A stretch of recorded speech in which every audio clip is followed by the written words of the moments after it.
Terus kayak tiba-tiba papa bilang kayak, ya dia masuk Madura United. Hah? Itu adalah karena memang mereka cinta sama Madura United.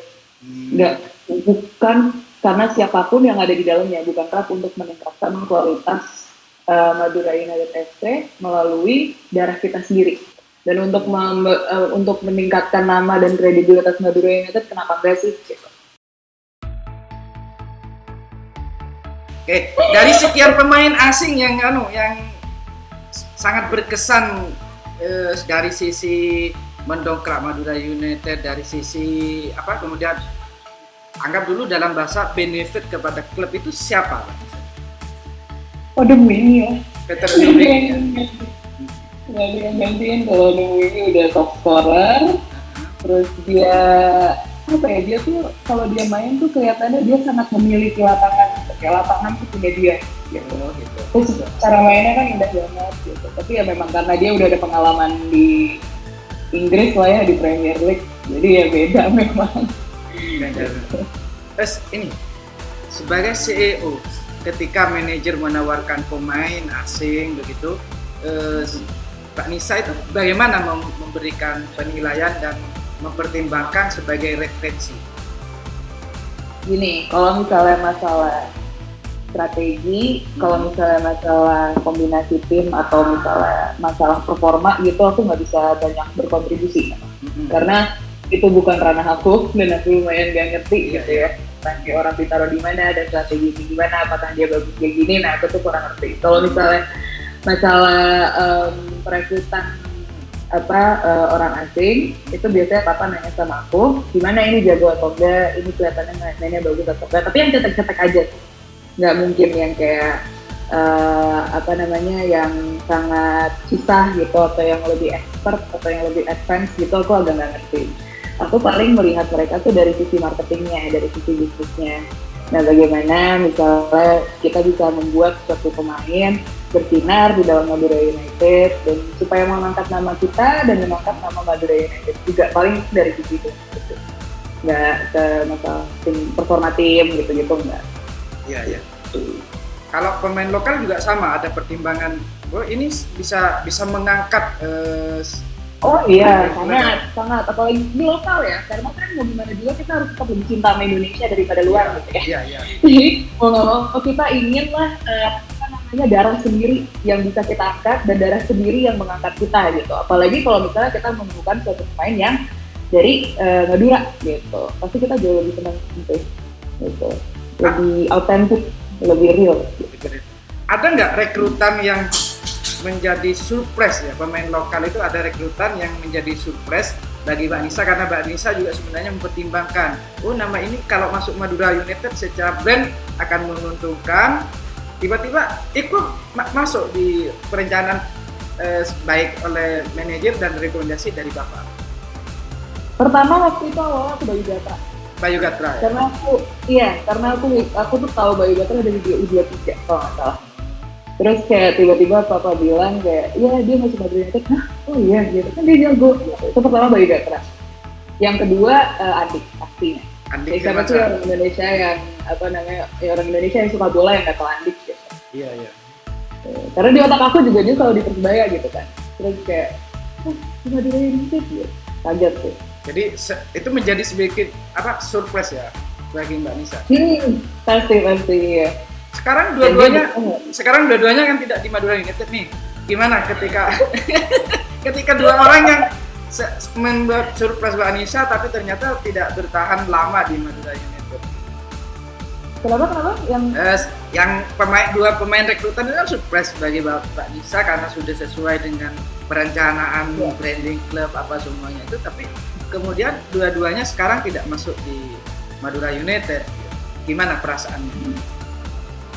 Nggak apa-apa sih, karena gini ya, jujur aku itu sekarang lagi S2 di UI, dan aku itu salah satu tesisnya itu adalah mencari apakah pemain itu mempunyai pengaruh untuk kredibilitas brand dan merekrut pemain itu mempunyai pengaruh kepada loyalitas fans terhadap suatu klub gitu. Iya. Sebenarnya ternyata nggak gitu ngaruh banget. Jadi kenapa orang loyal, kenapa orang merasa Madura United adalah nama yang kredibel, itu adalah karena memang mereka cinta sama Madura United. Nggak, bukan karena siapapun yang ada di dalamnya, bukan karena pemainnya gitu. Mau siapapun yang ada mau siapapun main di situ, semua fans juga bakal tetap cinta sama Madura United gitu. Jadi sebenarnya namanya pemain bola itu akan datang dan pergi karena namanya ada kontrak gitu ya. Jadi kita sebagai suatu tim tuh juga harus siap untuk kedatangan dan kepergian suatu pemain. Kita nggak boleh begitu tergantung lah kepada suatu pemain gitu, dari sisi branding dan dari sisi tim performance juga. Kita harus punya kekuatan sendiri lah sebagai identitas, dan sebagai tim tuh kita harus kuat. Jadi menurut aku juga kalau misalnya mau datang dan pergi, aku juga tidak ada masalah karena itu profesionalisme gitu. Kalau misalnya pun pergi, nanti pasti ada yang datang lagi kan yang bagus. Pemain gak cuma 1 sama 2 kok gitu. Jadi jumlahnya yang main juga tetap 11 ya? Iya. Oke. Dan itu Madura United gitu. Ya. Aja. Kalau boleh melompat panjang sekarang ini. Ini kan terlepas dari situasi saat ini ya, COVID lagi sekarang gitu. Ini kan Madura United, ada Madura United Football Academy gitu. Nah, saya pengen tahu nih proyeksi Mbak Nisa tentang Madura United Football Academy yang nyatanya kan memang digunakan untuk mencetak pemain-pemain muda Madura. Itu gimana perencanaannya dari Mbak Nisa gitu? Begini sih, yang kita jujur ya, kalau misalnya dari sisi manajemen dan dari sisi tim, salah satu hal yang paling kita kekurangan secara Madura United adalah pemain-pemain lokal. Pemain-pemain lokal itu bukan pemain-pemain Indonesia, tapi pemain-pemain yang berdarah Madura. Putra daerah ini ya? adalah Madura United. Gitu, putra kan? Daerah gitu. Kita harus bisa merepresentasikan daerah kita. Seperti kayak misalnya Hamsamu di Persebaya, Evan Dimas di Persebaya, kayak gitu, atau Andik di Persebaya. Gitu. Proyeksi, kalau misalnya harapan mungkin. Kalau harapan itu dengan Madura United Academy ini, kita harusnya bisa membantu rakyat-rakyat Madura untuk bisa mencapai mimpinya menjadi pemain bola. Sebenarnya dulu kan Madura itu tim profesional yang ada di Liga 1, dan banyaklah anak-anak Madura yang mempunyai mimpi untuk menjadi pemain bola. Harapannya adalah Madura United FC Academy itu bisa mewujudkan mimpi mereka gitu, dengan membantu mengharumkan nama Madura di Indonesia juga, dan membantu Madura United untuk tetap jaya gitu lah nanti. Dan juga di sini juga kita berharap untuk meningkatkan kualitas Madura United FC melalui darah kita sendiri gitu. Karena kan selama ini kita pemain-pemainnya banyak yang dari daerah luar, walaupun sebenarnya nggak apa-apa, tapi ya kalau bisa kita harus ikut memakmurkan daerah sendiri juga gitu. Nah, caranya adalah dengan membuat Madura United FC Academy. Oke, gitu. Apa dalam rangka itu yang kemudian menyebabkan Madura United mulai tahun ini membangun pusat pelatihan yang khusus untuk itu gimana sih Pak cerita? Training center. Ya, itu gimana ceritanya ketika Madura United memutuskan membangun training center gitu? Itu biayanya kan besar gitu. Karena harus bangun lapangan apa semuanya gitu dan membenahi dari awal. Saya lihat di lapangan begitu. Itu gimana sih ceritanya? Apa itu bagian dari mimpi atau memang dari pembenahan sistem yang dipesankan oleh Presiden klub? Itu sebenarnya ide dari Presiden klub sih pasti. Dan juga Papa kan juga selalu bilang ya, Papa tuh adalah orang akademisi, adalah orang pendidikan. Kita tuh nggak bisa naruh harga di pendidikan. Mau itu mahal, mau itu apa. Supaya memakmurkan rakyat Madura, kenapa gratis? Dan untuk meningkatkan nama dan kredibilitas Madura United, kenapa gratis? Gitu. Dan juga salah satu alasannya adalah aku juga belajar di UEFA ya. Iya. Hal yang paling penting dalam klub bola adalah salah satu hal yang paling penting dalam klub sepak bola adalah menurunkan legacy atau pokoknya warisan-warisan yang baik gitu kepada turunan-turunan ke bawah, mewariskan hal-hal yang baik kepada turunan ke bawah. Nah, dan meningkatkan atau memakmurkan youth club atau klub muda ya. Gitu.